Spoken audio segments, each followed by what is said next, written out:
by which Parliament expresses lack of confidence in the Council of Ministers. ఇక్కడ lack of confidence not a method అంటున్నాడు. Not a method. Declaring that the taxes propose have to be reduced అంటే cut motion. అది cut motion reduce చేయండి అని అంటే అది కానీ declare అయిందంటే మాత్రం గవర్నమెంట్ మీద కాన్ఫిడెన్స్ లేనట్టే. So that is a method of parliament to express lack of confidence. తర్వాత passing a bill introduced by private member to which the council of ministers is opposed.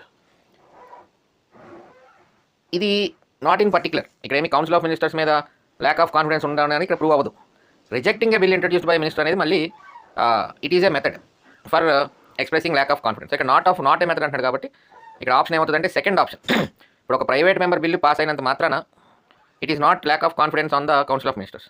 మిగతా రెండు సందర్భాల్లో మాత్రం it is lakh of confidence. So ఇక్కడ not a method అంటాడు కాబట్టి the second option is correct option as per this question, because that is not a method in by which parliament expresses lakh of confidence. That is not the method. ఇప్పుడు ఒకవేళ taxes propose చేసిన దాన్ని reduce చేయమని declare చేస్తే కనుక it is a method parliament loss the confidence, అది council of ministers loss the confidence కింద consider చేయాలి. అలాగే ఒక మినిస్టర్ పెట్టిన బిల్ కానీ రిజెక్ట్ అయిందంటే డన్, కౌన్సిల్ ఆఫ్ మినిస్టర్స్ మీద కాన్ఫిడెన్స్ లేదు, గవర్నమెంట్ విల్ బి డౌన్. అదనమాట. ఇది కంట్రోల్ ఆర్డర్ జనరల్ క్వశ్చన్లు ఇవి. యాక్చువల్లీ 148 to 151 ఆర్టికల్స్ ఉంటాయి. దీనికి ఆన్సర్ చెప్తాను. Which of the following is true about the control order general service అంటే term of office 6 years from the date of assuming of office is the correct option. And fourth option, he has no control over the issues of money from the consolidate fund.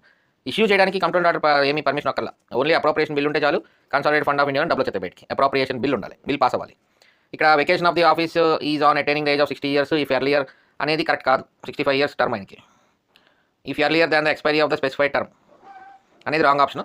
He may be removed by impeachment అనేది కూడా correct కాదు. He may be removed by the as the judge of the supreme court అని ఉంటుంది మనకి కాన్స్టిట్యూషన్లో. We will see this question again 148 to 151 ఆర్టికల్స్లో control order కింద మనం చూస్తాం.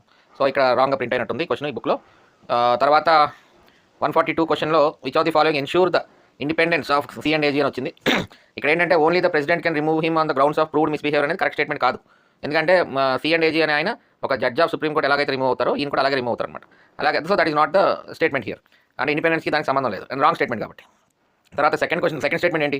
ఈ salary and conditions of service shall be statutory light down by the parliament by law and shall ఇక్కడ మధ్యలోకి వెళ్ళిపోయింది షల్ నాట్ అనమాట. ఇది షల్ నాట్ బి అన్న దానికి అర్థమే మారిపోద్ది కదా. సో ఈ కన్నం దగ్గర నాట్ అని ఉంటుంది. Actually shall not be liable to reduction during his term of office. అది ఆయన ఇండిపెండెన్స్కి ఇచ్చే విలువ అనమాట. అంటే ఆయన ఇండిపెండెంట్గా వర్క్ చేయడానికి ఏంటంటే వన్స్ ఆయన శాలరీస్ కండిషన్స్ పార్లమెంట్ ద్వారా చట్టం చేసి ఇది ఆయన కండిషన్స్ ఆఫ్ సర్వీస్ అని చెప్పిన తర్వాత ఇంకా ఆయన టర్మ్ ఆఫ్ ఆఫీస్ టైంలో ఇంకా ఆయన తగ్గించడానికి ఉండదన్నమాట. Shall not be liable to reduction during his term of office. ఇంకా ఆయన ఉన్నంతకాలం it has to be there.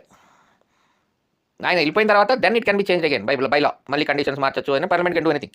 But once ఒకసారి జాయిన్ అయిన తర్వాత ఏదైతే కండిషన్స్ ఉన్నాయో దట్ మస్ట్ బి దేర్.